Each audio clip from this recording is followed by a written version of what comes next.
बिस्मिल्लाहिर्रहमानिर्रहीम, अस्सलाम वालेकुम, गुड मॉर्निंग, सुबह बखैर।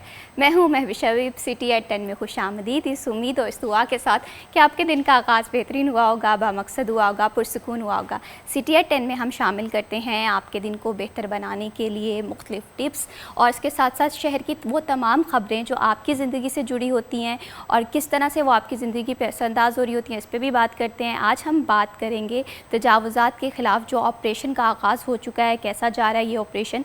और इसी के साथ साथ एक और चीज़ हम देखते हैं कि बिज़नेस कम्युनिटी और एफपीआर में कम्युनिकेशन गैप रहता है। दूसरी जानिब एफपीआर के मसाइल भी आज डिस्कस करेंगे और साथ ही साथ आज प्रोग्राम में होंगी हमारे साथ बहुत ही ख़ास मेहमान जो कि बेलारूस से आई हैं, टॉप मॉडल भी हैं और टीवी होस्ट भी हैं। उनसे जानेंगे कि उनका एक्सपीरियंस पाकिस्तान में कैसा जा रहा है। और इन तमाम एक्टिविटीज़ में जो एक चीज़ मैटर करती है वो ये है कि फैसलाबाद का मौसम कैसा रहेगा, मौसम क्या बारिशों की मज़ीद पेशगोई है, इस पर भी बात करेंगे। आज के भाव क्या हैं ये भी देखेंगे और इसके साथ साथ गोल्ड मार्केट में प्राइस रेट क्या चल रहा है गोल्ड का, इस हवाले से भी गुफ्तगू होगी। तो सबसे पहले बात करते हैं मौसम की हमारे टुडेज़ वेदर के सेगमेंट में।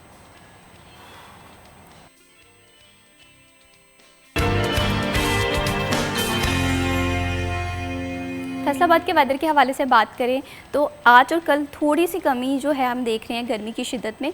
फ़र्दर हम मोहम्मद अली नारू से जानते हैं। जी मोहम्मद अली नारू, बताइएगा कि क्या अपडेट्स हैं वेदर की। शहर फैसलाबाद के मौसम की बात की जाए तो दिन के आगाज़ से ही गर्मी अपने पंजे गाड़ना शुरू हो गई है। चमकती धूप ने शहर भर को अपने हसार में ले लिया है।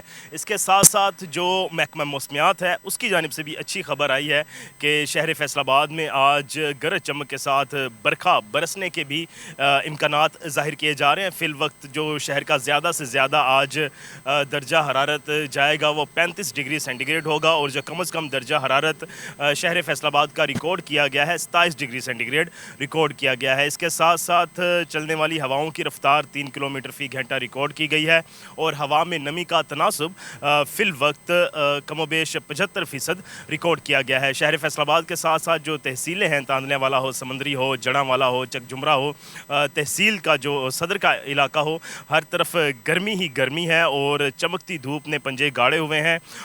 लेकिन जो शाम के औकातकार हैं, दोपहर के बाद दोपहर के औकातकार में बरखा बरसने के वाज़े इम्कान ज़ाहिर किए जा रहे हैं। अगर बादल खुलकर बरसते हैं तो यकीनन जो अभी गर्मी का एक माहौल सा बना हुआ है, गर्मी का ज़ोर टूटेगा। लेकिन फ़िल वक्त शहर फैसलाबाद में गर्मी का राज बरकरार है। जी बहुत शुक्रिया मोहम्मद अली नारू तफसीलात से आगाह करने के लिए। आई होप सो कि आज फिर बारिश हो जाए ताकि मौसम जो है वो थोड़ा खुशगवार हो जाए।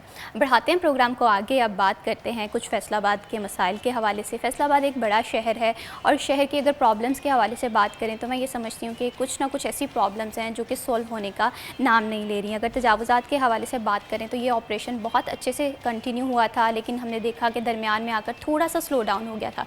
फ़र्दर क्या इसकी अपडेट्स हैं इस पर भी बात करेंगे। और दूसरी जानिब जैसे मैं बता रही थी कि हमारे यहाँ एक कम्युनिकेशन गैप दिखाई दे रहा होता है एफबीआर की जानिब से और हमारे जो बिज़नेस कम्युनिटी हैं या मुतल्लिका स्टेक होल्डर्स हैं, तो आखिर इसकी रीज़न्स क्या हैं और किस तरह से एफबीआर जो है वो टैक्स कलेक्ट करने में अपना रोल प्ले कर रहा है, उनके मिसाल के हवाले से भी बात करेंगे। लेकिन टॉपिक को डिस्कस करने से पहले हमारे जो आज के मेहमान हैं उनका तारुफ करवा दूँ। आज हमें प्रोग्राम में ज्वाइन किया है सिटी 41 के सीनियर रिपोर्टर उमैर अज़मत ने। अस्सलाम वालेकुम, कैसे हैं उमैर आप? अल्हम्दुलिल्लाह मैं बिल्कुल ठीक हूँ। Thank you so much Umair for joining us in this program. और उन्हीं के साथ हमें ज्वाइन किया है सिटी 41 के रिपोर्टर फ़ज़ील अहमद ने। अस्सलाम वालेकुम, कैसे हैं फ़ज़ील? अल्हम्दुलिल्लाह, आप कैसे हैं? अल्हम्दुलिल्लाह मैं बिल्कुल ठीक। Thank you so much Fazeel for joining us in this program. Umair आपसे गुफ्तगू का आगाज़ करना चाहूँगी कि एक चीज़ है वो बिज़नेस कम्युनिटी हो, स्मॉल इंडस्ट्री से ताल्लुक़ रखने वाले लोग हों, अक्सर एफबीआर में उनके दरमियान एक गैप नज़र आ रहा है, तो क्या रीज़न्स है? बिस्मिल्लाहिर्रहमानिर्रहीम, शुक्रिया महविश। देखें, जितने भी स्टेक होल्डर्स हैं उनके दरमियान अगर आपसी मामलात ठीक होंगे तो सिस्टम खुश उसलूबी के साथ चल सकता है। वो चाहे बिज़नेस कम्युनिटी और फिर उसके साथ टैक्स डिपार्टमेंट हो, एफबीआर हो, या कोई भी दीगर डिपार्टमेंट्स हो, हुकूमत हो या फिर उसकी रियाया हो। अगर आपस में अच्छी कोऑर्डिनेशन होगी तो ही उससे जो मामलात हैं बिल्कुल इसी तरह से उमैर एफबीआर की जानिब से और ये कम्युनिकेशन गैप जो है ये जल्दी रिजॉल्व होना चाहिए, क्योंकि फिर ही इदारे जो हैं वो तरक्की करेंगे, टैक्स कलेक्ट होगा। फर्दर भी हम इस पर अपडेट जानेंगे, लेकिन यहाँ पर वक्त हुआ एक छोटी सी ब्रेक का। कहीं मत जाइए, हमारे साथ रहिए।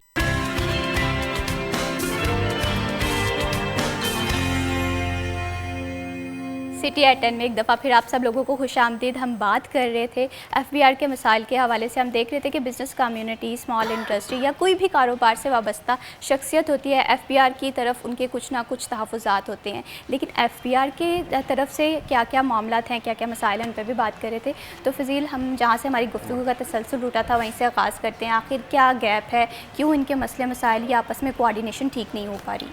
मैं भी हम बात कर रहे थे कि अगर स्टेक होल्डर्स और स्टेट के माबैन अच्छी कोऑर्डिनेशन होगी, वो चाहे स्टेट के इदारे हों, हुकूमत हो, तो ही निज़ाम सल्तनत जो है या मुख्तलिफ़ महकमों के उमूर हैं वो बेहतर अंदाज में चल सकते हैं। और ये मैं समझता हूँ कि एक बहुत बड़ा गैप है। मिसाल के तौर पर अभी एफबीआर और बिज़नेस कम्युनिटी को लेकर जितनी भी एफबीआर की जानिब से इस्लाहात की गई हैं गुज़िश्ता 2 से 3 साल के अंदर, तो उसमें से बेशतर चीज़ें ऐसी हैं जिस पर बिज़नेस कम्युनिटी को, कारोबारी तबके को, चाहे उसमें ताजर हैं, चाहे उसमें सनतकार हैं या इम्पोर्टर्स हैं, उन सब को इस पर तहफ़्फ़ुज़ात रहे हैं कि उनको एतमाद में नहीं लिया जाता। और बिलखुसूस जो 2-3 साल के अंदर पॉलिसीज़ बनी हैं, बिलखुसूस बजट के अंदर, तो वो मोस्टली IMF की शराइत को मद्देनज़र रखते हुए बनी है, जहाँ पर फिर IMF या दीगर आलमी मालियाती इदारों की शराइत आ जाएंगी तो फिर वहाँ पर मुश्किल होता है कि अवाम को एतमाद में लिया जाए। और यही कुछ हो रहा है और यही वजह है कि उन चीज़ों के आउटपुट उस तरह से नहीं मिल रहे जिस तरह से हुकूमत की जानिब से तवक्को की जाती है।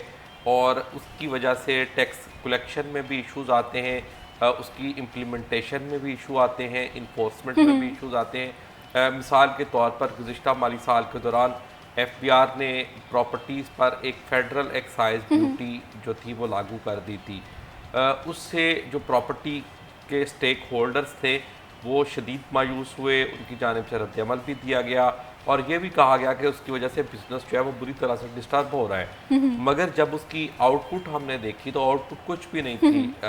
जिस तरह उसका वेवेला था उसके मुकाबले में उसकी टैक्स कलेक्शन कुछ भी नहीं थी।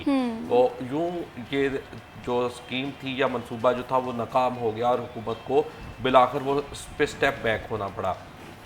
इसी तरह एक और स्कीम थी, उसको नाम दिया गया ताजर दो स्कीम, लेकिन कम्युनिकेशन गैप था, स्टेक होल्डर्स को एतमाद में नहीं लिया गया। उसकी वजह से वो स्कीम भी नाकामी से दो चार होगी। उसकी वजह ये थी कि मुख्तलिफ बिजनेसेस को फिक्स टैक्स में लाया जा रहा था, बिलखुसूस जो ताजर हैं, और उसके लिए हर इलाका वाइज रेट्स मुख्तस किए गए थे। अच्छा, एरिया वाइज रेट्स का कोई तसव्वुर नहीं बनता। अगर आप यही बात ऑन ग्राउंड स्टेक होल्डर से मुशावरत कर लेते तो मुतलका जो भी कारोबार है उसके कारोबारी हजम को देखते हुए बिल्कुल, टैक्स मैं लगना चाहिए ये था। प्रॉब्लम तो हम देख रहे हैं, ये हमारी एजुकेशन फील्ड हो, हेल्थ सेक्टर हो, हम मुतलका जो स्टेक होल्डर्स हैं उनके साथ मुशावरत नहीं करते, फीडबैक अप्रोच जो है वो इससे शामिल नहीं करते, जिसकी वजह से मसले मसाइल होते हैं। फिर यहाँ पर मैं आपसे भी ये जानना चाहती हूँ, अगर हम छोटे ताजरों के हवाले से बात करें या स्मॉल इंडस्ट्री के हवाले से बात करें, वो भी जो है इनकम टैक्स रिटर्न करने में बहुत पीछे हैं या तो अनडॉक्यूमेंटेशन है, तो आखिर इसके क्या रीज़न्स हैं, क्यों ये टैक्स नेट फ्रेम में नहीं आते? देखिए महविश, कई बार हम पहले भी कह चुके हैं कि एक तो एफबीआर का डर बहुत होता है लोगों को कि शायद वो अगर टैक्स नेट में आ जाएंगे तो पता नहीं उनकी हर चीज़ जो है वो गवर्नमेंट के खाते में चली जाएगी या गवर्नमेंट जो है वो ले जाएगी। तो ये चीज़ें हैं एफबीआर के समझाने की लोगों को कि क्या उनका क्या फ़ायदा है रजिस्टर्ड होने का और क्या नुकसानात हैं अगर वो टैक्स नेट में रजिस्टर्ड नहीं होंगे। ये चीज़ें अगर बताई जाएं तो हालात जो हैं वो कुछ बेहतर हो सकते हैं। लेकिन यहाँ पर ये भी है कि कुछ कारोबारी अफराद जो छोटे नहीं बड़े लेवल पर कारोबार कर रहे हैं, अरबों का कारोबार करते हैं, लेकिन उनका वतीरा ये है कि उन्होंने शायद कारोबार शुरू करने से पहले ये कसम उठाई थी कि हमने टैक्स का 1 रुपया नहीं देना, जहाँ से टैक्स हम अगर किसी से लेंगे भी अपना कोई जो सेल परचेज़ में, तो वो भी हम चोरी करेंगे। तो ये चीज़ें हैं, ख़ुद से एज अ सिटीज़न लोगों को समझने की ज़रूरत है कि ये रियासत है, इसका हक बनता है और हम पर फ़र्ज़ है कि हमने टैक्स देना है। दोनों तरफ ही मसाइल हैं, वो चाहे एफबीआर हो या फिर खुद कारोबारी तबका मुझे हो। अक्सर तो ताजिर ये भी कहते हुए दिखाई देते हैं कि जो टैक्स जो है वो पे करता है उसके जो है मसले मसाइल ज़्यादा बढ़ा दिए जाते हैं, उन्हें वो लीवरेज नहीं दी जाती। ये एक बिल्कुल ठीक मसला है कि जो टैक्स नेट में पहले से हो उनके ख़िलाफ़ ही सारी चीज़ें जो हैं वो की जाती हैं, और जो टैक्स नेट के अंदर हैं ही नहीं लोग, वो टैक्स चोरी भी करते हैं, टैक्स का 1 रुपया भी नहीं देते, उनसे पूछने वाला भी कोई नहीं होता। तो ये चीज़ें हैं एफबीआर की तरफ से ठीक करने वाली। लेकिन जो ये कहते हैं कि जी जो टैक्स नेट में आ जाता है उसको ही तंग किया जाता है, तो वो उनसे अगर आप पूछें ना कि आप जितना कारोबार करते हैं उस हिसाब से ही टैक्स देते हैं, तो वो भी आपको टैक्स चोर ही मिलेंगे। बिल्कुल, वो भी पूरा यहाँ टैक्स नहीं पर देते। उमर आप इस बात से एग्री करेंगे, बहुत सारे जो बिज़नेस कम्युनिटी है या इंडस्ट्रियलिस्ट हैं वो इस बात का ये बात करते हुए दिखाई देते हैं कि फ़िक्स टैक्स लगाया जाए। तो आप क्या इस हक़ में हैं कि अगर एक इंसान की इनकम है वो 10 से 15 लाख है, 20 लाख है, वो भी फ़िक्स टैक्स दे रहा है, और करोड़ों में जिसकी इनकम है वो भी फ़िक्स टैक्स देगा?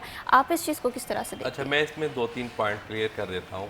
सबसे पहली तो बात यह है, जो फिक्स टैक्स है वो सिर्फ छोटे लोगों के लिए हो सकता है, जहाँ पर आपका कारोबारी हजम ज़्यादा हो, आप करोड़ों में या बिलियंस में कारोबार कर रहे हैं, तो वहाँ पर पॉसिबल नहीं हो सकता कि फ़िक्स टैक्स लगाया जाए।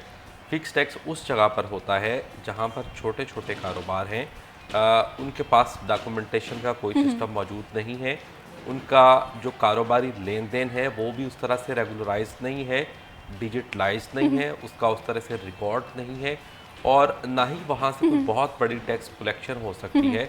तो फिर ऐसी सूरत में हुकूमत की जानिब से या महकमों की जानिब से ये फैसला किया जाता है कि मुतलका जितने भी ऐसी कैटेगरी में आने वाले लोग हैं उनको फ़िक्स टैक्स आयद कर दिया जाए। मिसाल के तौर पर 2 से 3 साल कबल इसी तरह का एक स्टेप लिया गया था, और ये कहा गया था कि बिजली के बिलों में जो कमर्शियल कंज्यूमर्स हैं उनको फ़िक्स टैक्स आयद कर दिया जाएगा। 6,000 रुपये तक मैक्सिमम जो था वो फ़िक्स टैक्स आयद किया गया था। और उसके साथ साथ ये भी कहा गया था कि वो लोग अपनी रिटर्न फाइल करेंगे, अपने बिज़नेस का रिकॉर्ड देंगे, और उसमें ये देखा जाएगा कि आया कि इनका टैक्स 6,000 रुपये ही बनता था या फिर इससे कम बनता है। तो वो उसके बाद जो चेंजिंग थी या फ़र्क था उसको एडजस्ट कर दिया जाना था। ताहम इसमें 3,000 और 6,000 की कैटेगरी रखी थी, मगर तब भी जो बिज़नेस कम्युनिटी थी उनकी जानिब से एहतजाज शुरू कर दिए गए और फिर गवर्नमेंट को स्टेप बैक होना पड़ा था। बिल्कुल इसी तरह से है। ये फ़िक्स टैक्स मैं ये समझती हूँ कि कुछ सतहों पे ये लाजमी इम्प्लीमेंट करवा जाए, वो लोग जो कि नए इस कारोबार में आ रहे हैं, जिनकी इनकम बहुत ज़्यादा लार्ज स्केल पे नहीं है, लेकिन टैक्स पे करना बहुत ज़्यादा इंपॉर्टेंट है।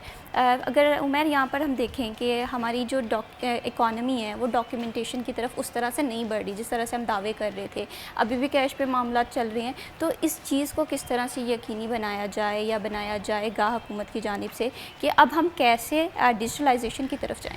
अच्छा देखें, जिस तरह मैंने पहले भी बताया, हुकूमत की जानिब हुकूमत और इदारे भी उस तरह से क्लियर नहीं हैं। अगर कोई स्टेप लिया जाता तो मैं समझता हूँ फिर सख्ती के साथ उस पर इम्प्लीमेंटेशन होनी चाहिए।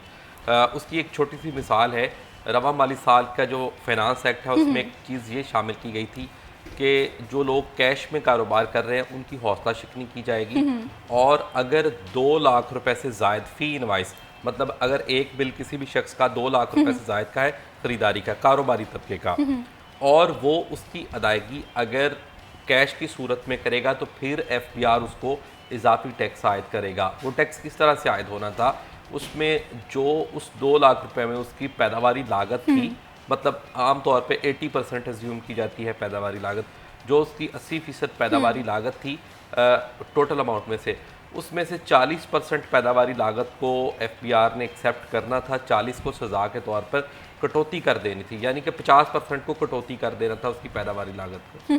ठीक हो गया, और उसको उसकी इनकम मान के उस पर टैक्स आयद कर देना था। उसका मकसद ये था कि जो कैश इकानमी है, कैश में कारोबार है, वो रुक सके। मगर वहाँ पर भी वही कुछ हुआ जो रवायती तौर पर होता है।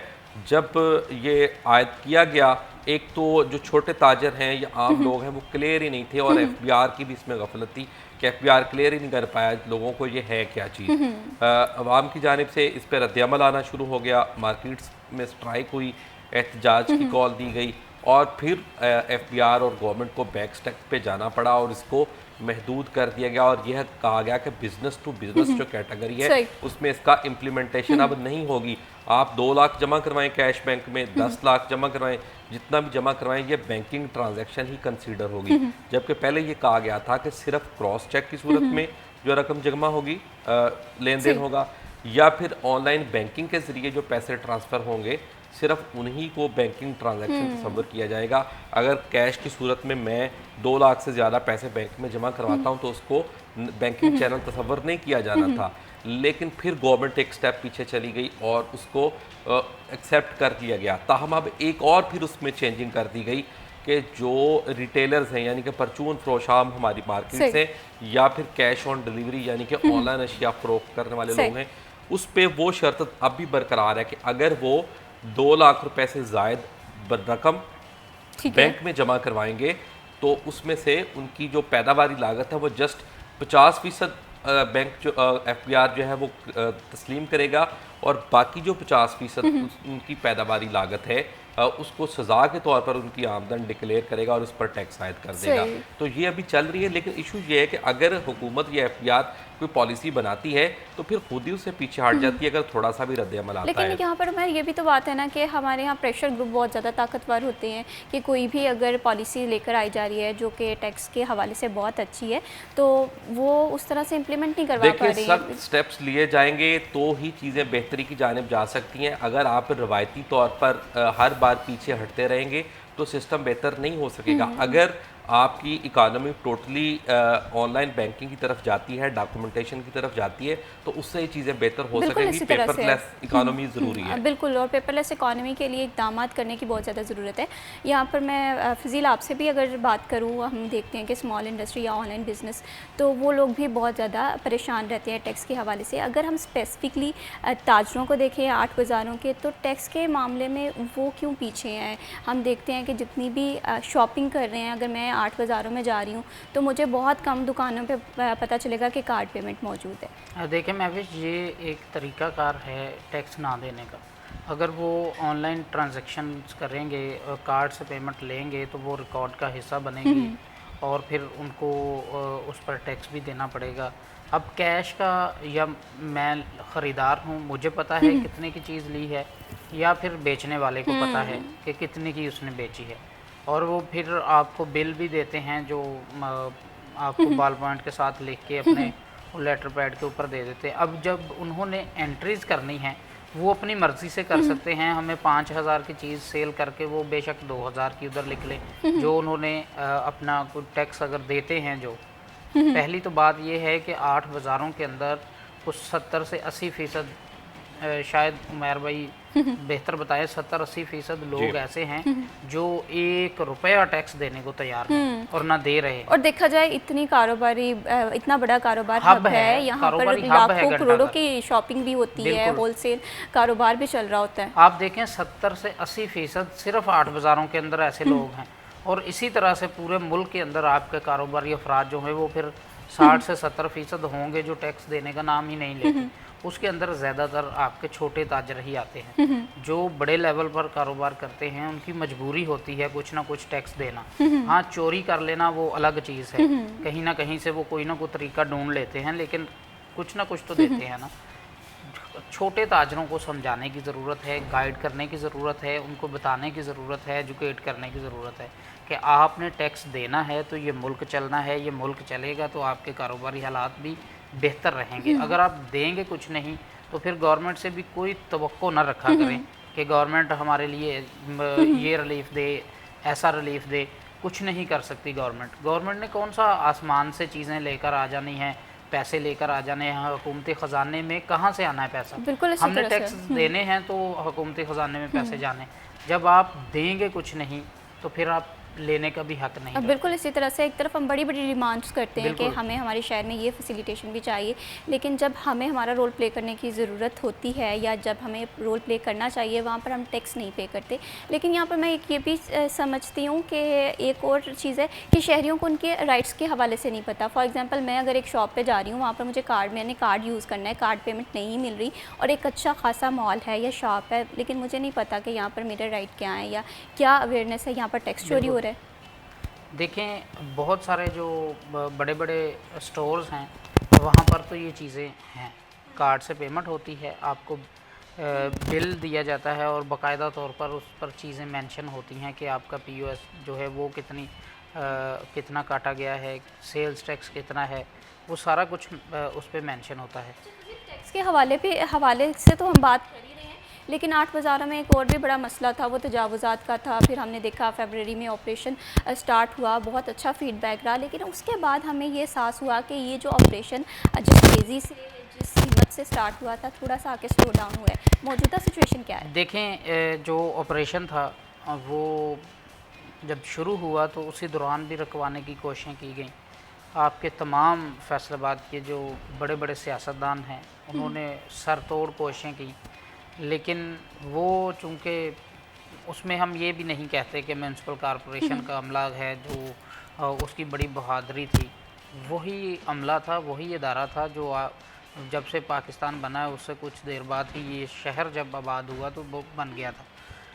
ये वज़ीर आला के अहकामात थे और वज़ीर आला पंजाब के अहकामात पर अमल दरामद हुआ था और अपनी मजबूरी को अफसरान ने किया था। जब देखा कि चीज़ जो है उसका ज़ोर टूटने लग गया है तो वही हालात फिर दोबारा होना शुरू हो चुके। अब दोबारा कल जो है वो मैंने ख़ुद देखा है कि म्यूनसिपल कॉरपोरेशन की गाड़ियाँ जो हैं वो बाज़ारों में एंटर हुई थी और मोटरसाइकिलें उठाई जा रही थी, सामान उठाया जा रहा था।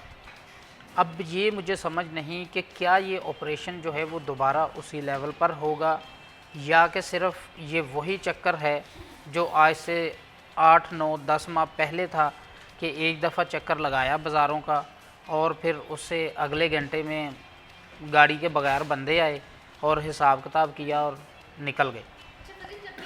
का आगाज़ हुआ था ना फरवरी में, तो तब हम अक्सर ये बात करते थे कि फैसलाबाद का दरीना मसला हल होता हुआ दिखाई दे रहा है। उमर आपने भी इस बात पे देखा होगा कि बड़े ज़ोर शोर से ऑपरेशन का आगाज़ हुआ, लेकिन उसके बाद बड़ा स्लो डाउन हो गया।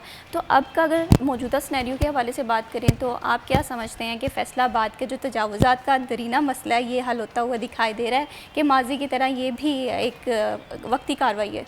बिल्कुल वक्ती कार्रवाई है, मुझे हल होता हुआ दिखाई नहीं दे रहा। और अल्हम्दुलिल्लाह जो फरवरी से पहले हालात थे वो दोबारा बहाल होना शुरू हो चुके हैं।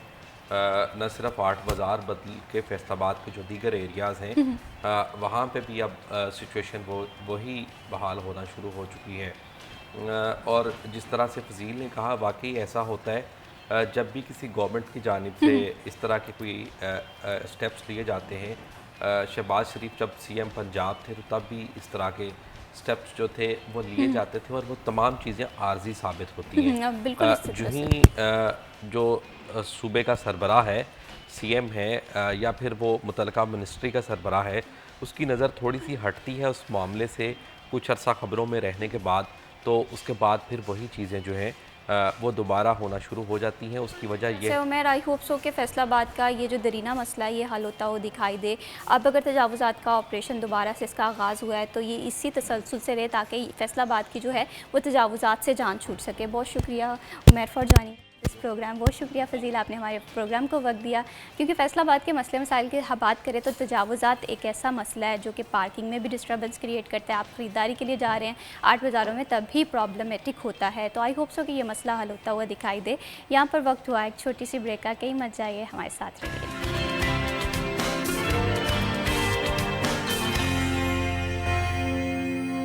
CTR 10 में वंस अगेन खुश आमदीद। अब बात करते हैं हमारी कुछ ऐसी स्पेशल गेस्ट की जो कि किसी तारुफ की मोहताज नहीं है, और मैं बात कर रही हूँ यहाँ पर पोली कैनाबिस की। She is a Belarusian model, beauty queen and TV host as well. She won many titles including Lady Universe 2021, Miss Earth 2017 and many more. She is proudly representing his country around the globe. So let's welcome her. Hi. Hello, hi. Thank Polly, you how so are much you? for having me here. I'm so happy. It's a great honor for us to have you here. How's your experience going here? Oh, I'm very excited to be here and I'm very happy and experience is going great. It's really amazing and second guest जो हमारे साथ मौजूद हैं वो हैं किसी तारुफ के मोहताज नहीं है। पाकिस्तान का अगर किसी को ट्रू इमेज देखना है या ट्रू इमेज दिखाना है तो उनमें एक नाम जो है वो सर फहरिस्त आता है, वो है मोहम्मद आसिफ साहब का। अस्सलाम वालेकुम। वालेकुम अस्सलाम। कैसे हैं आसिफ साहब? जी अल्हम्दुलिल्लाह, अल्लाह का बड़ा एहसान। बहुत शुक्रिया, आपने हमारे प्रोग्राम के लिए वक्त निकाला। आसिफ साहब, एक बात ये है कि अगर पाकिस्तान के इमेज को रिप्रेजेंट करना हो इंटरनेशनली तो माशाल्लाह आप बहुत अच्छा काम कर रहे हैं। Thank you very much. ये मेरे लिए बड़े ऑनर की बात है कि पाकिस्तान के अगर किसी काम आए, पाकिस्तान का एक अच्छा image all over the world दिखाने में हमारी एफर्ट जो हैं वो अगर आप अप्रिशिएट करते हैं दैट्स वेल एंड गुड। बहुत शुक्रिया। और ये पाकिस्तान जो है ना, पाकिस्तान में बहुत ज़्यादा टैलेंट भी है और इस टैलेंट को सही पहचान देना जो है मोहम्मद आसिफ, वो कहते हैं ना हीरे की कदर जो है वो जौहरी जानता है, तो माशाल्लाह आप में वो टैलेंट है कि आप पाकिस्तान का ट्रू इमेज जो है वो पूरी दुनिया को दिखा रहे हैं। Police, so my question, I have a plenty of question in mind, so I start. House your experience going here in Faisalabad? Okay, so it's actually my second time in the beautiful city of Faisalabad and I'm excited to be here. You know, I know some places like hotel where I'm staying and so on, and I'm recently going to visit university, like fashion university, for a very special event. It's going to be a competition between talented students showcasing their haute couture outfits. So I think people in Faisalabad and all over Pakistan are very talented and it's my pleasure to come here again and again and again. I'm glad you are enjoying your time here and it's a very honor for us. And second thing, if we talked about Pakistan, you have visited Pakistan before, it's your second time. So how's your opinion before visiting Pakistan and now? How's your real experience? Oh, before coming to Pakistan, I didn't know too much about it and it was a new place for me. Actually, I'm a very well traveled. I visited more than 50 countries all over the world, but I would like to say that Pakistan is completely unique. It's something different and it's very interesting for me to learn more about traditions and culture of Pakistan as well as mentality of Pakistani people. It's a great surprise. It's a really good place to come. It's so exciting you hear about the inside of Pakistan.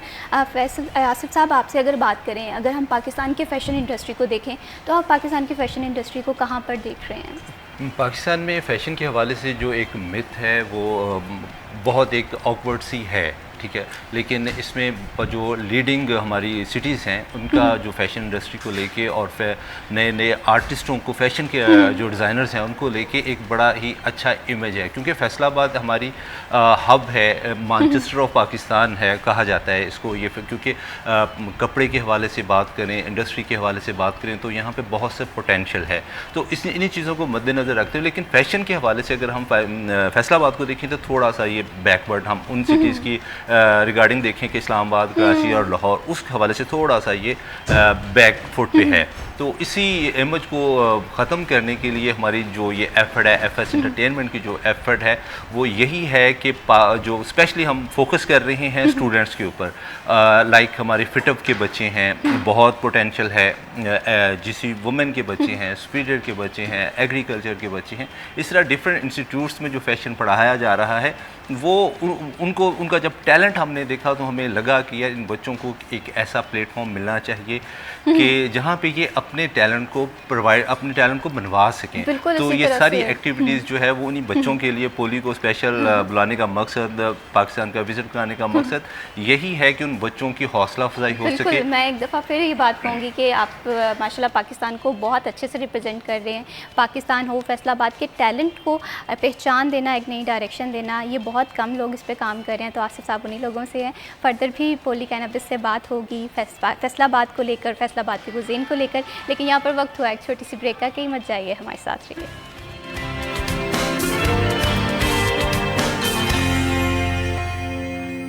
City at 10 में once again खुश आमदीद। बात हो रही है पाकिस्तान की true image के हवाले से। पाकिस्तान को बहुत सारे इंटरनेशनल मॉडल्स भी विज़िट करी हुई हैं और पोली कैनबिस जो है वो हमारे साथ मौजूद हैं। हम ब्रेक पे जाने से पहले उनसे पूछ रहे थे कि पाकिस्तान कैसा उन्हें लगा। It's a second time she is visiting Pakistan and she is really liking Pakistan when it's comes to cuisine. So Polly, when it comes to travel, I think food is a major part. So have you tried Pakistani cuisine and what is your favorite dish? Yes, even last time I tried a lot of different types of Pakistani cuisine, and I can say it's very spicy. So it's like, you know, not everyone can try it, can eat it, but for me it was very delicious. And my favorite dish is like mutton malai or something like it's that. a It's mutton so malai. delicious. Oh my god, I can eat it forever. Have you tried biryani? I tried biryani as well. It's my favorite too. It's my number 2 favorite dish. Right. And any sweet dish? Sweet dish.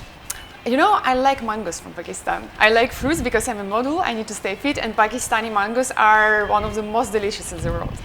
Definitely, Pakistani dishes are around the world is very famous when it comes to taste. And one more thing I suggest, in Pakistan, golgappa is very famous. It's a girl's favorite dish. You must try this dish as well. I keep it in my mind, and the next thing I will try today. Okay. यहाँ पर आसिफ साहब आपसे भी मैं ये जानना चाहती हूँ, अगर पाकिस्तान के हवाले से बात करें या फैसलाबाद के हवाले से बात करें, यहाँ पर फैशन की इंडस्ट्री के हवाले से अपॉर्चुनिटीज़ बहुत लिमिटेड सी हैं, तो इसे आप किस तरह से देखते हैं कि फैसलाबाद में भी इंटरटेनमेंट आए, फैशन जो है वो ग्रो करता हुआ दिखाए? यहाँ के टैलेंट को अपना टैलेंट रिप्रेजेंट करने के लिए लाहौर जाना पड़ता है, इस्लामाबाद जाना पड़ता है, तो हम अपनी सिटी में कब देखेंगे? अच्छा, ये हमारी जो एफ़र्ट है ना, ये सारी एफ़र्ट ये फैसलाबाद के बच्चों के लिए, फैसलाबाद की सिटी के लिए, उस मिथ को तोड़ने के लिए है जो कि हमारे सो कॉल्ड माइंड्स में कहीं ना कहीं ये बात बिठा दी गई है कि fashion industry it's not good और ये अच्छे लोगों का काम नहीं है। ये मिथ तोड़ने के लिए हमने डिफरेंट इंस्टीट्यूट से भी इसीलिए एंगेज हो रहे हैं ताकि ये बच्चों में ये चीज़ जाए कि ये इंडस्ट्री में अगर आपने आगे आना है तो उसमें आपको बहुत सारी अपॉर्चुनिटी है, कि ये इंडस्ट्री ऐसी नहीं है जिससे अवॉइड किया जाए। ये वो इंडस्ट्री है जिससे आप पाकिस्तान की सकाफ़त को आगे लेके जा सकते हैं, पाकिस्तान के टैलेंट को आगे लेके जा सकते हैं और अपना एक ट्रू इमेज, जो पीसफुल, जो कल्चरल इमेज है, वो हम दिखा सकते हैं। तो ये सारी एफ़र्ट जो है हमारी वो इसी ही चीज़ के लिए है ताकि लोगों को, जैसे पोली आई है, पोली जब सारी चीज़ों को विज़िट कर रही है तो एक जो माइंड सेट, जो सो कॉल्ड डिफरेंट चैनल्स जो हैं पाकिस्तान के खिलाफ प्रोपोगंडा करते रहते हैं, वो इमेज जो है वो इंशाल्लाह डिस्ट्रॉयड होगा। बिल्कुल इसी तरह से है। Please with us, we will continue our discussion regarding Pakistani culture, Pakistani cuisine and Pakistani fashion industries as well. But it's time for a short break. Stay with us.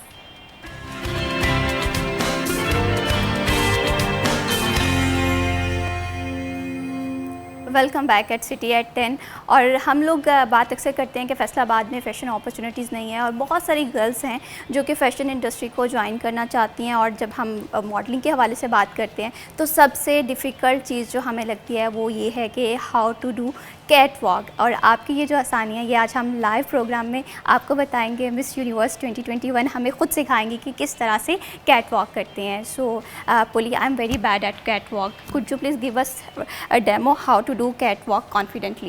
Yes, of course. So, first of all, it's okay. about your inner feeling. You should feel like you're the most beautiful in the world. Okay. And you should share fashion inspiration to the people who are watching you. Okay. So, So you have it inside. So Super. let's so after that, Okay. you have to walk like with nice and confident steps. okay. 1, 2, 3, 4, 5, 6. So Six. after that, you should keep the pose at the Okay. end. For the photographers, for the cameras, and count like 1, Okay. 2, 3. After that, you can change the Seven. pose, for example, 1, 2, 3, and make a beautiful turn. Seven. Yes. Okay. And get back, yes, like to the starting point. That's very easy. You should polish, you should polish your experience, and after that, you will be perfect. Before this, I thought catwalk is most difficult thing, but now I clear my mind. It's easy if you Okay. have confidence. Yeah, confidence is the most important part. Do you want to try again, like we are walking together? Polly, have you ever experienced any practice during the ramp walk? Have you slipped through ramp walk? Yeah, any experience? Yes, everything could happen on the ramp. You can even fall down, you can lose the shoe, but whatever happens, if you fall down, just stand up and go like nothing happens. If you lose the shoe, walk without the shoe. Same. And, like you have it, like it doesn't matter. That's amazing, that's amazing. Whatever happens, like keep your face. So your confidence will be very helpful if you want to get into the modeling field. And one more thing, if we talk about the beauty, in my definition of beauty is quite different. In your point of view, what is actual beauty? I believe that the true beauty is a combination between inner and outer appearance. So of course you should be nice and beautiful outside, but the most important part of the beauty is your heart and your kind soul. This is like a pure combination of your character, intelligence and other qualities. How you treat people around, what example can you share to the other people. So it's like about being a role model, and this is the true beauty in my opinion. It's amazing. So can we try once again how to do if I get a chance to do a fashion walk? So how it would be? Okay, Okay, sure. it's Let's start. and most of the important expression, facial expression. How to do expression for a shoot? I think you should keep elegant face. You can Okay. smile with your eyes, unless it's like you know, like if it's haute couture, some beautiful dresses. I think that's the best option, or evening gowns. If it is like some kind of avant-garde fashion, you keep like very strong face. Okay. Yeah. So which face do you want? Like, I think elegant, nice, beautiful face is fine for the dresses. So let's start from the left. okay, Yeah. okay. Okay. 1, 2, 3. Let's go. Okay. Yeah, 2, 3, 4. Pose. Okay. 1, 2, 3. The other pose. 1, 2, 3, and make turn. Okay. And go back to the That's- first position. that's really Yeah. amazing. And point again. Okay, and through expression you can become a confident in modeling as well. So Poli, you are host as well. Yes. So what role you are enjoying the most? I'm enjoying the most where, like on TV or in Pakistan or like where or in life. Yes, in TV. You are a Oh, in model, TV. host, and Okay. what role do you prefer more? Okay, I like show business in total. I'm also an actress, so in my opinion, there are different type of stages. So modeling has a stage, TV has a stage, and acting has a stage. So I put it all together. It's all like a different type of inspiration, but the same direction. And about TV, what I really like, you can meet nice and interesting people. You can learn more about their personalities and their stories of beauty and success. So this is actually what is my TV show about. And I like to share it with a big audience, you know, to inspire them. It's like you can share your voice through TV. So that's what I like about it. Say, what's inspired Poli to become so successful in life? I think dreams. You should let yourself dream big and be ambitious. Don't be scared of your dreams. You know, there is no the limit. The sky is the limit. Like whatever you can imagine is possible. So I think that is my idea of inspiration. So, okay, it's if we talk about your achievement, you are doing so great in your life. You won the title of Miss Lady Universe 2021, Miss Earth, and finalist of Miss Elite Europe. So could you please let us know about your achievements? Okay, so actually I just got my World Guinness record and I'm happy, yeah, thank you, I'm happy to announce that. I am the most titled beauty queen ever, and this is my achievement. And you know, like on the World Guinness records they put officially amazing, so now I'm officially amazed. That's really amazing. Congratulations once Thank you again so much. for getting new record. And one more thing, if we talked about Pakistani fashion industry, so what do you see Pakistani industry is trending right now? Okay, I think Pakistani fashion industry and Pakistani people in total, they are very talented. So I believe they should have more exposure on the international fashion market. And today I will join as a guest of honor as a very special event where Pakistani young designers will compete with each other and show their haute couture beautiful gowns. So I will learn even more, and maybe if I like some dress, I will wear it for the red carpet at Venice Film Festival. Because I would like to give more opportunities for talented young designers from Pakistan to showcase their collections internationally. Did you get any chance to wear Pakistani traditional dresses? Not yet, but I'm excited to try it. I hope during that trip I will have an opportunity to do so. Oh, shalwar kameez is our traditional dress that must suit on you. I would like, because I saw in pictures and it's beautiful, it's really beautiful. Yeah. Yes, and what is your favorite colors if you wear Pakistani shalwar kameez? I don't know what colors are traditional in Pakistan for the traditional dresses, but actually I like pink, I like violet, and I like blue. I don't know if they have these colors, but if they have, I would like to wear this type of dress like that. Do you know about Pakistani dress designers in fashion market? No, not yet, but today I will meet a lot of young designers, and maybe future years they will be like big names in Pakistani fashion industry. Pakistan has very beautiful landscape and scenery as well. So it's your second time you're visiting Pakistan. So what is your favorite city here? Oh, I visited many cities. I've been to Lahore, Faisalabad, Islamabad, Gujranwala, Mufazabad. I visited Kashmir region. What is my favorite city? And I was to Karachi as well. Oh, they are so different, but of course I like Faisalabad. You know, I'm here today. Of course, I love Faisalabad. Yes, so we also love Faisalabad. Did you know a few words of Urdu during your stay here? I know only one word. It is Gigi. If I want to share a few words of Urdu with you. Okay. Okay, when we show gratitude, so we say Shukriya. Shukriya. Yes. Oh, okay. It's very familiar to the words like from other languages that I know. I know shukran, shukriya. Yeah, it's very, very familiar. Okay. And similarly, when we ask someone, are you feeling well? We say, कैसे हैं आप? कैसे हैं? कैसे हैं आप? कैसे हैं? Wow, that's you're too good in Urdu as well. Probably I should learn it better, you know. Maybe next time I will be talking it. And one more thing, Pakistan Zindabad. Do you know about this phrase? About Pakistan Zindabad. Pakistan Zindabad? Zindabad. No, what is that? It's long live Pakistan. No, I don't know. Ah. Long sleeve is like Long live Pakistan. long live Pakistan. I need to repeat it. Pakistan Pakistan Zindabad. Zindabad. Pakistan Zindabad. Okay, wow. Now I speak Urdu. Pakistan is very famous when it's come to hospitality. So how's your experience? Oh, that's very nice that I would like to talk more and more about. Like Pakistani people, they are very friendly, and wherever I go, they meet me with the highest level of hospitality. You know, it was my surprise because it's really like, I don't know, I feel very good in my heart about that warm welcomes. Yes, that's really amazing. We are very generous when it comes to the international tourist visit here. And one more thing, if we talked about you and one thing you can bring back to your home country from here, what it would be?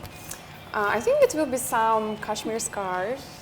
Okay. I got many last time, and this time I want to get more. You know, like I gave to my mother, to my father, to my friends, to my relatives, to my cousin, and all of them told, please bring more. Like we want to wear more. That's amazing. It's a wonderful interaction with you. Thank you so much for joining us our program. And बहुत शुक्रिया मोहम्मद आसिफ साहब, आपने हमारे programme के लिए वक्त निकाला. अल्लाह ताला आपको इसी तरह से पाकिस्तान की इमेज जो है वो पॉजिटिव प्रमोट करने के लिए और ज़्यादा आप कोशिशें कर रहे हैं. अल्लाह ताला आपको कामयाब करे. अभी वक्त हुआ है यहाँ पर एक छोटी सी ब्रेक का, कहीं मत जाइए, हमारे साथ रहिए.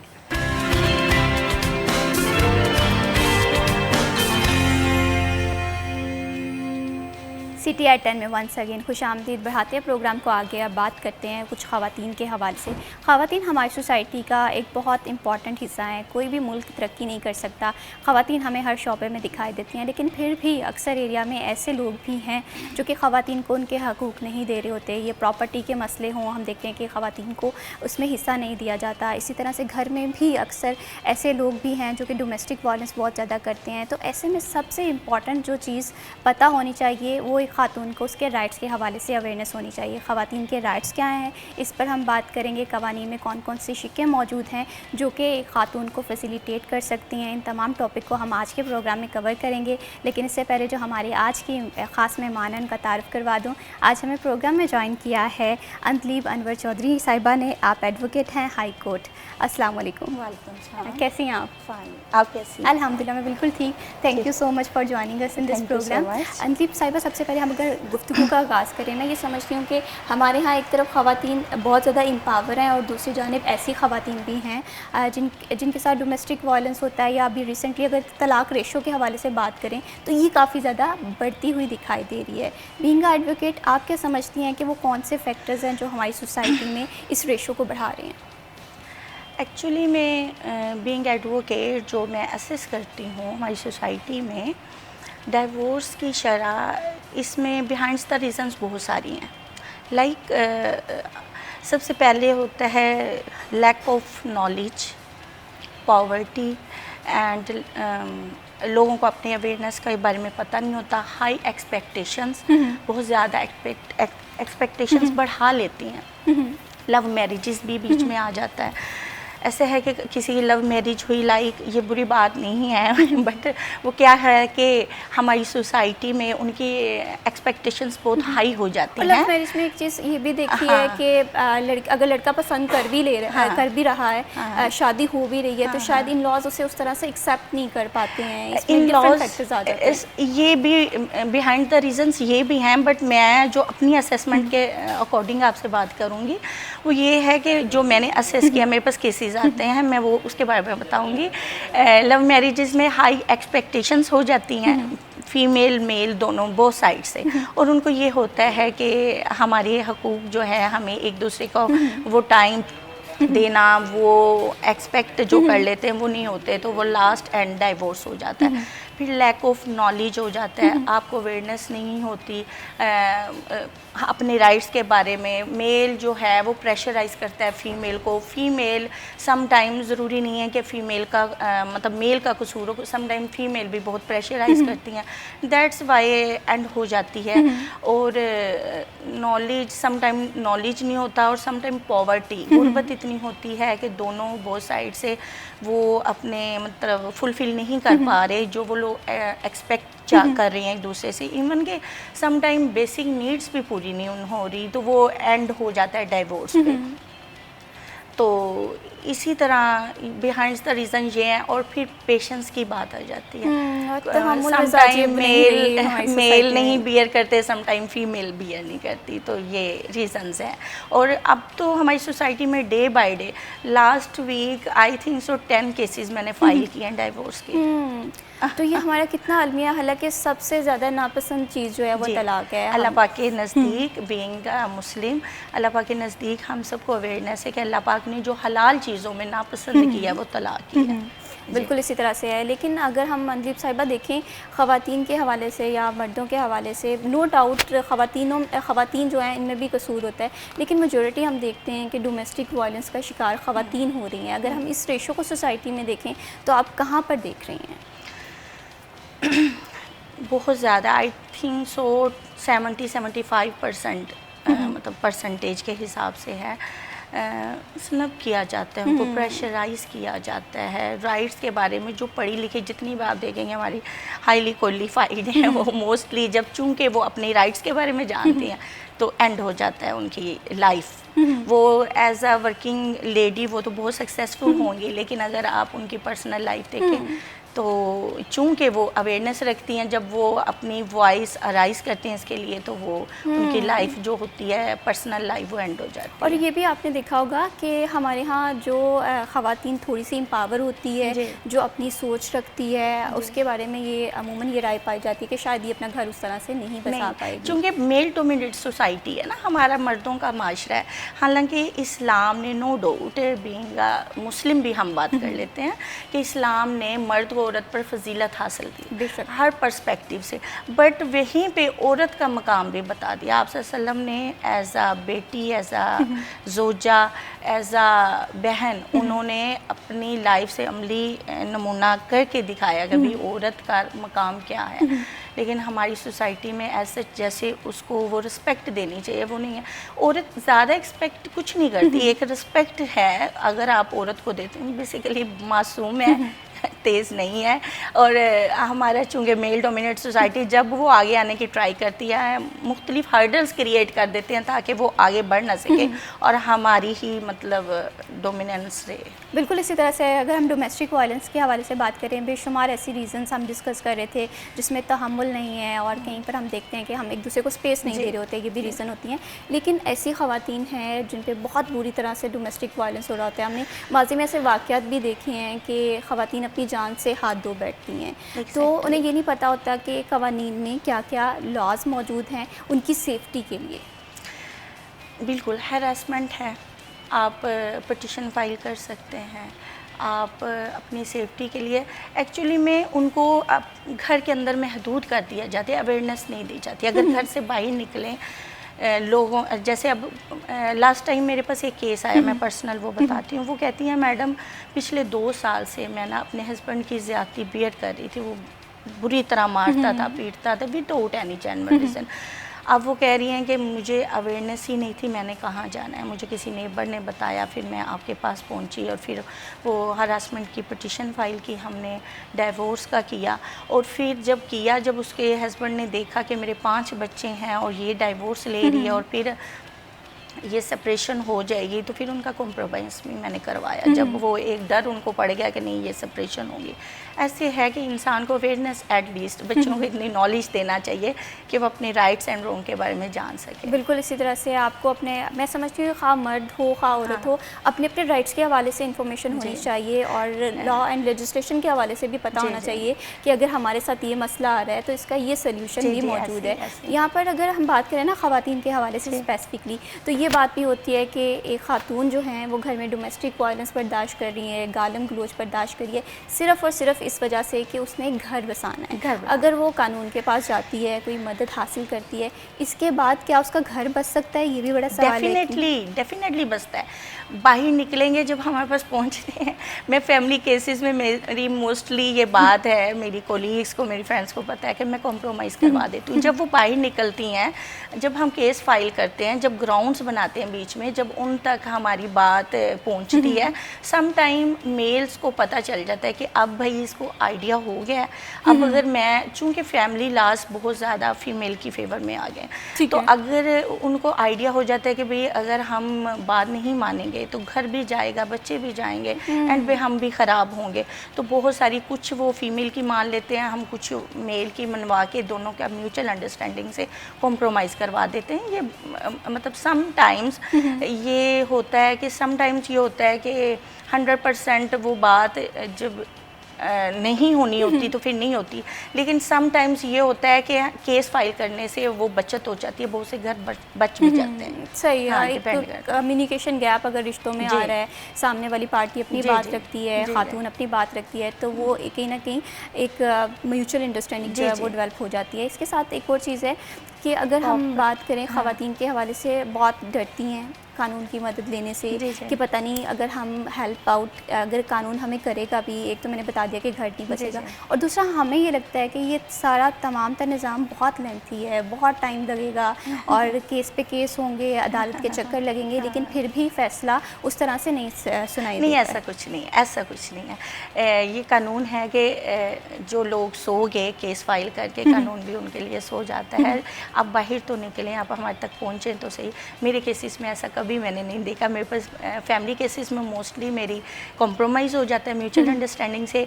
प्रॉपर्टी केसेस में भी मैंने बहुत सारी फ़ीमेल को राइट्स उनका ले कर दिया है। प्रॉपर्टी जो मतलब कानून कहता है, इस्लाम कहता है कि बच्ची का राइट है, उसके अकॉर्डिंग उसको देना चाहिए, तो वो नहीं दिया जाता, वो भी लेकर दिया। बाकी ऐसा कुछ नहीं है कि मतलब अगर बाहर निकलेंगे तो हम उनका हेल्प आउट करेंगे और उनको उनका राइट मिलता है। सही, बिल्कुल। बस एक सही डायरेक्शन की ज़रूरत होती है, डायरेक्शन के हवाले से बहुत पता होना चाहिए। यहाँ पर मैं एक और चीज़ देखती हूँ कि अक्सर हमारे यहाँ खुला के केसेस जो हैं, बहुत ख़वातीन ऐसी हैं जो आखिरी हद देख लेती हैं, उसके बाद ये सोचती हैं कि now it's time to separate, कि अब हमें सेपरेट हो जाना चाहिए।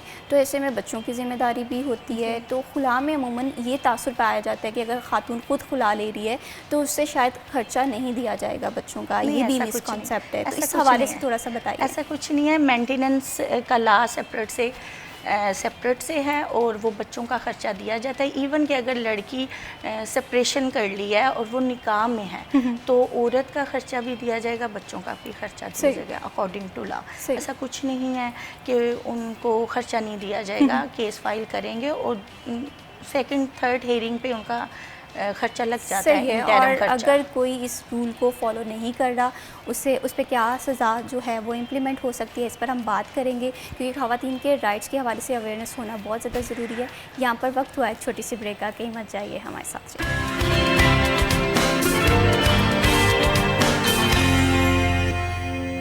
सिटी एट 10 में वंस अगेन खुश आमदीद। ख़वातीन के राइट्स के हवाले से हम बात कर रहे थे और प्रोग्राम में ब्रेक पे जाने से पहले मैं बात ये कर रही थी कि बहुत सारी ख़वातीन हैं जो अपना घर बचाना चाहती हैं, लेकिन उनकी जो मैरिटल लाइफ है वो अच्छी नहीं चल रही होती। कुछ डोमेस्टिक वायलेंस के मसले होते हैं, कुछ खर्चे के हवाले से कोई ना कोई इशू आ रहा होता है। इसी तरह से जैसे मैं आपसे क्वेश्चन रिपीट कर देती हूँ कि अगर एक खातून है वो खुला का मुकदमा करना चाह रही है और उसे ये टेंशन है कि घर का शायद खर्चा जो है वो मुतासिर होगा, और खुला अगर ख़ुद से ली है तो ये चीज़ नहीं कानून उसे देगा, तो इस हवाले से थोड़ा सा बताइएगा। नहीं, ऐसा कुछ कुछ नहीं है। अगर मतलब कोई भी फीमेल खुला का केस फाइल करना चाहती है तो ऐसा पॉसिबल ही नहीं है कि उसको खुला का डिग्री ना मिले। नोटिस किए जाते हैं बारहा 3 टाइम कानून के अकॉर्डिंग उसके हस्बैंड को बुलाया जाता है कि आप कोर्ट में आएँ। अगर तो वो कोर्ट में 3 हेयरिंग्स पे आ जाते हैं, लाइक वो कोर्ट को अटेंड करते हैं, तो फिर उनकी आपस में म्यूचुअल अंडरस्टैंडिंग को देखते हुए बैठ के बिठाई के बातें कॉम्प्रोमाइज़ की तरफ भी कोशिश की जाती है। दोनों फ्री कैन के कौंसल करते हैं। बट अगर ऐसा पॉसिबल नहीं है तो कोर्ट डिग्री कर देती है। अगर तो हस्बैंड कोर्ट में उसकी अपीयरेंस होगी देन भी, अगर तो वो कोर्ट में आ ही नहीं रहे। समटाइम लोग कहते हैं कि हमने नोटिस वसूल नहीं की है और हम लोग कोर्ट में नहीं जाएंगे तो कुछ नहीं बनेगा, लोगों को अवेयरनेस नहीं इस बारे में, तो वो एक्स पार्टी डिग्री हो जाता है। केस एट दी एंड लड़की के हक में ही कोर्ट डिग्री कर देती है। अगर मेल आके अपना मतलब स्टेटमेंट देना चाहते हैं तो वो उनकी अपनी विलिंग है, लेकिन अगर नहीं देना चाहते तो कोर्ट डिग्री कर देगी। ठीक है। और अगर इसके बरक्स अगर एक ऐसी खातून है जो कि खुला नहीं लेना चाहती, हस्बैंड खर्चा नहीं दे रहा, वो एक किराए के मकान में रह रही है, तमाम तर अपनी ज़रूरियात जो है वो ख़ुद से पूरी कर रही है, जी। ऐसे में वो घर भी बचाना चाह रही है और कानून का रास्ता जो है वो भी इख्तियार करना चाह रही है, तो उसके पास क्या क्या ऑप्शंस मौजूद हैं? देखिए, सम टाइम कुछ लेडीज़ इस डर से केस फाइल नहीं करती, मेंटेनेंस का भी, खर्चे का भी, हो सकता है गुस्से में आके मतलब मेल जो है उसको डाइवोर्स ना कर दे, वो अपना घर बचाना चाहती है। ऐसा कब तक? ऐसा पॉसिबल नहीं है। जिसने जो करना है वो उसने कर देना है। बात यह है कि आप अपने बच्चों के लिए, इनके राइट के लिए, आप अपने राइट के लिए बाहर निकलें, आप केस फाइल करें। हो सकता है केस फाइल करने से उस बंदे के माइंड में भी ये बात आई कि अगर फीमेल का घर ख़राब हो रहा है, हो सकता है मेल को भी ये बात समझ आ जाए कि मेरा भी घर ख़राब होगा, मेरे बच्चे डिस्टर्ब होंगे, तो वो हो सकता है कि उनकी म्यूचुअल अंडरस्टैंडिंग से कॉम्प्रोमाइज़ हो जाए। अगर इन केस ऐसा नहीं भी होता तो लड़की अगर डाइवोर्स का केस फाइल नहीं करना चाहती, खुला का, तो वो सिंपली मेंटेनेंस का केस फाइल करते। उसमें ये होगा कि 2 और 3 हेयरिंग पे उसका इंटरम मेंटेनेंस खर्चा लग जाएगा, और उसके बाद मतलब अगर इन केस हस्बैंड फिर भी नहीं आता तो फिर वो क्या करेंगे कि हम उसका परमानेंट खर्चा कोर्ट डिग्री कर देगी, और उसको हस्बैंड को नोटिस किया जाएंगे कि आपके बच्चे के इतना खर्चा लग चुका है, आप कोर्ट में आए। अगर इन केस वो फिर भी नहीं आते, एग्जीक्यूशन ऑफ डिग्री के होता है केस, हम वो फाइल करेंगे, तो बारहा उसको 2 और 3 टाइम्स नोटिस किए जाएंगे। अगर तो वो नहीं आते तो फिर सही, मतलब तो कानून मौजूद है, सिर्फ हमें एक छोटी सी बात है कि अवेयरनेस होनी चाहिए, और थोड़ा सा हम ये जो डरते हैं ना ज़िंदगी में स्टेप लेने से पहले कि पता नहीं क्या होगा, और मैं ये समझती हूँ कि जब इंसान कोई फैसला करता है तो उसका रिजल्ट जो है सही या गलत ये बाद में पता चलता है, लेकिन अपने राइट्स के लिए आवाज़ लाजमी उठानी चाहिए। और यहाँ पर अगर हम ख़वातीन के हवाले से बात करें, इनके हकूक़ के हवाले से, तो मैं कहीं पर पढ़ रही थी कि खातून का पहला हक पता है क्या नहीं अदा किया जाता, कि जब उसकी पैदाइश होती है तो उस पर खुश नहीं हुआ जाता। बहुत सारे घर हैं खुश भी होते हैं, और यहीं से वो फिर सिलसिला जन्म लेता है कि जहाँ पर बेटियों को प्रॉपर्टी में हिस्सा नहीं दिया जाता। तो इसके पीछे आप क्या रीज़न्स देखती हैं कि क्या बेटी की शादी कर देना, हमारे पेरेंट्स ये समझते हैं बहुत सारे कि बेटी की शादी कर दी है तो उसे प्रॉपर्टी का हिस्सा हमने ऑलरेडी दे दिया? नहीं, ये देखिए, ये तो मतलब इररेलेवेंट बात है ना। इस्लाम कहता है कि जहाँ बेटी का 1% है तो बेटे के 2% है। बड़ा वाज़िया उसने पार्टीशन इस्लाम ने कर दिया है कि बेटे का हिस्सा 2 बेटियों के बराबर है। उसने इस बात को बड़ा क्लियर कर दिया, और ये इस्लाम के अकॉर्डिंग है कि अगर विदाउट एनी जेन्युइन रीज़न हम बेटी को उसका राइट नहीं देते, तो इस्लाम ने कहा है कि अगर एक सरसाई भी अगर आप किसी की प्रॉपर्टी में से लेते हो ना, इलीगल वे में आप उसको डिस्पोजेस करते हो, तो वो क्या किया जाएगा कि आपको ज़मीन में धुंसा दिया जाएगा। अस्तगफिरुल्लाह। बात यह है कि नो डाउट बेटियों को पढ़ाना आप ठीक बात करिए, हमारी सोसाइटी में ऐसा होता है। मेरे पास एक केस था, माशाल्लाह फीमेल जो थी PhD डॉक्टर थी, और भाई भी उनके डायरेक्टर थे। तोबा टेक सिंह का ये केस था, और उधर जाके मैं केस फाइल किया और उधर ही केस लड़ती रही। तो चले मैं नाम नहीं लूँगी, लेकिन कास्ट उनको बता दूँगी कि वो अवान बरादरी से थे। तो वो कहती है कि फ़ीमेल कहती है कि हम 2 ही बहन भाई हैं, प्रॉपर्टी उनकी बहुत ज़्यादा थी, 2-3 मरबे ज़मीन उनकी उधर थी, काफ़ी प्रॉपर्टी थी। तो वो कह रहे थे कि मैंने जब फादर से बोला कि मुझे मेरी प्रॉपर्टी चाहिए, मुझे हिस्सा चाहिए, जहाँ शादी होके गई वो ज़रा नॉर्मल थे फाइनेंशियली, तो वो कहते हैं कि मेरे फादर कहते हैं कि अवानों में हम बेटियों को हिस्सा नहीं देते, हमने आपको पढ़ा दिया, हमने आपकी शादी कर दी, तो हम हिस्सा नहीं देंगे। लेकिन चूंकि वो पढ़ी लिखी थी, उसने देखा कि नहीं, ये इस्लाम ने भी मुझे इजाज़त दी है, मेरे कानून ने भी दिया, उसने केस फाइल किया और अपना हिस्सा लिया। पहले जो बहुत इनिशियल स्टेज, जब हम छोटे थे या हमारे पेरेंट्स जो थे वो बताते हैं कि उनके जो ग्रैंड पेरेंट्स थे वो क्या करती थी, फीमेल लेडीज़ वो कहती थी कि भाइयों से हमने हिस्सा नहीं लेना, जी भी हम कफन भी अपना लाइक इस तरह का कि वो भी फिर हमें नहीं मिलेगा, एक फ़ीमेल का कॉन्सेप्ट था। तब ये था कि बहन भाइयों की भी आपस में बहुत यूनिटी थी, बहुत प्यार था, वो एक दूसरे के राइट्स एंड रॉन्ग के बारे में जानते थे, बच्चों के बारे में, जहाँ लाइक अगर किसी बहन भाई का फाइनेंशियली थोड़ी पोजीशन वीक होती थी तो वो एक दूसरे को फेवर करते थे फाइनेंशियली भी हर तरह से। आज थोड़ा कॉम्प्लिकेटेड दौर है, हर बंदा अपनी लाइफ में बिजी है, तो वो फिर ना वो चीज़ नहीं है, दैट्स वाई ना।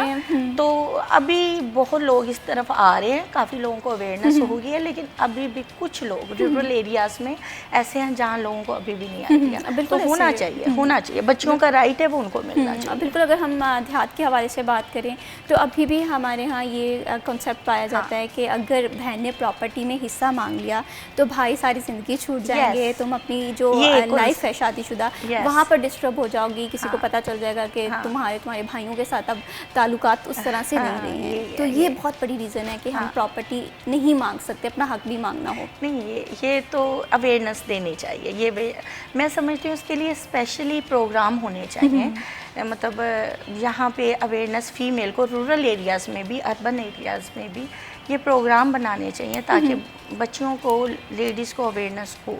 सही, बिल्कुल अवेयरनेस बहुत ज़्यादा ज़रूरी होनी चाहिए।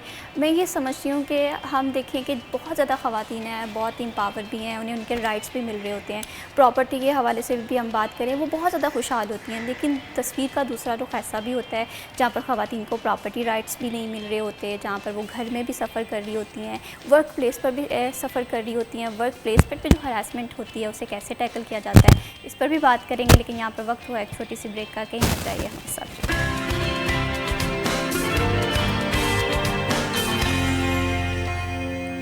सिटी एट 10 में वंस अगेन खुश आमदीद। हम बात कर रहे हैं ख़वातीन के राइट्स की अवेयरनेस के हवाले से। मैं ये समझती हूँ कि अगर ख़वातीन को उनके राइट्स के हवाले से अवेयरनेस हो जाए तो बहुत सारी सोसाइटी के हमारे मसले हैं वो हल हो जाएँ। अंतलीब साहिबा हमारे साथ ही मौजूद हैं, एडवोकेट भी हैं, फैमिली केसेस को भी डील करती हैं, जहाँ पर घर बसाने के हवाले से भी बात हो वहाँ पर भी कंप्रोमाइज़ जो हैं वो करवा देती हैं। मैं ये समझती हूँ कि घर बसाना जो है वो बहुत ज़्यादा ज़रूरी है आजकल के दौर में, जहाँ पर थोड़ी सी तहम्मुल से बर्दाश्त से घर बस जाता है। लेकिन एक और चीज़ अगर हम कोर्ट के हवाले से देखें, कोर्ट मैरिजेस का ट्रेंड आजकल बहुत ज़्यादा बढ़ गया है। इस चीज़ को आप किस तरह से देखती हैं? क्या ये सोसाइटी में ठीक है या इसकी वजह से भी कहीं ना कहीं हमारे जो डिवोर्स रेशो है वो बढ़ रही है कि वक्ती तौर पे फैसला कर लिया जाता है और उसके बाद मसले मसाइल शुरू हो जाते हैं? जी, जैसे डिवोर्स की परसेंटेज है इस हिसाब से कोर्ट मैरिजेस की है।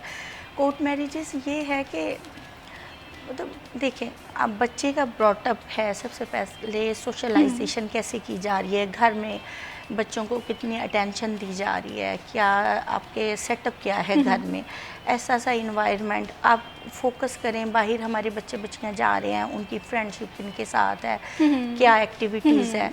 जब पेरेंट्स इन चीज़ों पे फोकस नहीं करते, उनकी नेग्लिजेंस होती है इसके अकॉर्डिंग, तो फिर बच्चे कोर्ट मैरिजेस की तरफ आ जा रहे हैं। सोशल मीडिया लाइक इसमें बहुत सारी ऐसी चीज़ें देख रहे हैं, इमोशंस लाइक एक दूसरे से कॉम्प्रोमाइज़ प्रॉमिसेस कर लेना, लाइक वक्ती तौर पे कुछ सम टाइम तो वक्ती तौर पे डिसीजंस ले लेते हैं जो कि उनके लिए अच्छे नहीं हैं। तो रेशो तो बहुत बढ़ रही है और ये भी डाइवोर्स की एक मेजर फैक्टर है। अगर डाइवोर्स किया, मेरे पास केस, चूँकि मैं प्रैक्टिसिंग लॉयर हूँ, मेरे पास एक केस आया, वो फीमेल थी और 40+ थी, ठीक है, और आई think so she had 3 kids. ठीक है, तो वो किसी फैक्ट्री में काम करती थी। वो मेरे पास आई, मैडम जी मैंने कोर्ट मैरिज करनी है, फर्स्ट हस्बैंड से डाइवोर्स ले लिया है। ये मैं मैच्योर लोगों की बात कर रही, इमेच्योर तो अभी बहुत पीछे हैं। वो कह रही हैं कि डाइवोर्स लेनी है, तो डाइवोर्स उन्होंने पहले करवाई, फिर उन्होंने कोर्ट मैरिज करवाई। फिर ठीक 1 साल बाद मुझे कॉल आई कि मैडम जी वो मैंने फिर डाइवोर्स लेनी है। मैंने कहा वाई? कहती कि मेरी उनके साथ नहीं बन सकी। क्यों नहीं भाई बन सकी? आपने फर्स्ट हस्बैंड को भी तंग किया, इट मीन्स कि फिर आपका फॉल्ट कहीं है। नहीं नहीं मैडम ऐसे नहीं है, वो खर्चा नहीं देते थे, वो ड्रिंक करते, लाइक वो मारते पीटते थे। मैंने सोचा कि शायद सेकंड टाइम में मुझे मतलब ठीक हो जाएगा कॉम्प्रोमाइज़। तो वो जो कोर्ट मैरिज, वो जो उसने पूरी फैमिली को साइड पे रख के डिसीजन लिया, वो ठीक नहीं था। वो अपने बड़ों को बीच में लेकर आए, लेकिन बड़ों को भी चाहिए कि अपने बच्चों से फ्रेंडशिप करें, उनको इस तरह का माहौल प्रोवाइड करें जो वो इजीली आपसे बात कर सके, ताकि कोर्ट मैरिज की तरफ ना आए। हम लोगों को तो देखें प्रोफेशन है, हमारे पास जो बंदा आता है हमने तो उसके अकॉर्डिंग पहले समझाते हैं कि आप ये काम ना करें, ये आपके लिए बेटरमेंट बिल्कुल, काउंसलिंग बहुत ज़्यादा ज़रूरी होती है। लेकिन अगर वो डिटर्मन होते हैं डेफिनेटली, वो जब हमारे पास आते हैं तो कोर्ट मैरिज तो हो जाती है, लेकिन इसका एंड ठीक है। बिल्कुल, कोर्ट मैरिजेस बहुत सारे केसेस में हम देखते हैं कि कहीं पर अगर सूटेबल भी बैठ रही है तो वहाँ पर फैमिली बीच में बहुत ज़्यादा इंटरप्ट करने आ जाती है, ऑनर किलिंग के वाक़यात हो जाते हैं। यस, वेरी करता है case to case. Some time ये भी होता है, देखिए लास्ट मतलब कुछ मंथ बिफोर मैंने कोर्ट मैरिज करवाई, उसमें फीमेल और मेल दोनों साइड के उनके पेरेंट्स भी साथ थे। उन्होंने बोला कि हमारे कोई थर्ड वन है फैमिली में जो डिस्टर्ब कर रहे हैं, दैट्स वाई हमने म्यूचुअल अंडरस्टैंडिंग से पेरेंट्स ने बैठ के उनकी कोर्ट मैरिज करवा दी। ये केस पे भी डिपेंड करता है। और सम टाइम जो होते हैं मतलब अडल्ट भी नहीं होते, माइनर होते हैं, मेजर उनकी एज भी नहीं होती, वो आ जाते हैं हमारी कोर्ट मैरिज करवाने। कुछ सीन हम नहीं करते, हम कहते हैं नहीं ये नहीं, अभी आप स्टॉप करें, वेट करें। ये चीज़ें बहुत हैं और बड़ी पेनफुल हैं सोसाइटी और ये में। हमारी सोसाइटी में हम एक चेंज के हवाले से बात करते हैं कि जिद्दत आ गई है, जिद्दत आ गई है, लेकिन कहीं ना कहीं हम हमारी कोर वैल्यू से उस तरह से कनेक्ट नहीं है। यही वजह है कि हमारे डिवोर्स रेशो बढ़ रही है, यही वजह है कि हमारे यहाँ ख़वातीन को प्रॉपर्टी में हिस्सा नहीं दिया जा रहा। तो ऐसे में जो हमारे बड़े हैं, मैं समझती हूँ वो थोड़ा सा रिस्पॉन्सिबल रोल प्ले करें तो फिर शायद बात बन सकती है, फिर हम कोर्ट तक नहीं पहुँचे। एग्जैक्टली बड़ों को इन्वायरमेंट, वही मैं कहती हूँ ना, मैं सोशोलॉजिस्ट भी हूँ। We are called the doctor of the society. We diagnose ways the problems and in which way we overcome those problems. तो यही एक प्रॉब्लम है हमारी सोसाइटी का कि जो पेरेंट्स या बड़े जो हैं वो फ्रैंकनेस, वो फ्रेंडशिप बच्चों से नहीं कर पाते, जिसकी वजह से वो थोड़ा मतलब मिसगाइड होते हैं। दैट्स वाई वो ये डिसीजन लेते हैं। अगर आप अपने घर से इन्वायरमेंट अच्छा देते हैं तो ये कंडीशन नहीं होती। हाँ बिल्कुल इसी तरह से। और एक फैमिली के साथ टाइम स्पेंड करना बहुत ज़्यादा ज़रूरी होता है। आज के दौर में हम देखते हैं कि फ़ोन बहुत आम हो गए हैं, हम एक ही जगह पे बैठे हैं लेकिन हम एक दूसरे से कनेक्ट नहीं हो पा रहे हैं। ये बड़ी वजह है जिसकी वजह से हमारे रिश्ते ख़राब हो रहे हैं, डिस्टर्बेंस आ रही है। तो ये कहीं ना कहीं हमें थोड़ा सा बेहतरी की जानिब जाना चाहिए और अपने क़वानीन के हवाले से जो मौजूद है ख़वातीन के लिए, उसके हवाले से अवेयरनेस होना बहुत ज़्यादा होनी चाहिए। बहुत शुक्रिया अंजलि अनवर चौधरी साहिबा, आपने हमें प्रोग्राम में वक्त दिया। ख़वातीन हो या कोई भी एंटिटी हो सोसाइटी की, सब लोगों को अपने राइट्स के हवाले से अवेयरनेस भी होनी चाहिए। अगर कहीं पर कोई मसला आ रहा है तो मैं ये समझती हूँ कि कानून बहुत इंपॉर्टेंट होता है और कानून की मौजूदगी भी है, तो फ़ौरन से हेल्प लेनी चाहिए। इसी के साथ मैं भी शबीब को दीजिए इजाज़त। अल्लाह हाफ़िज़।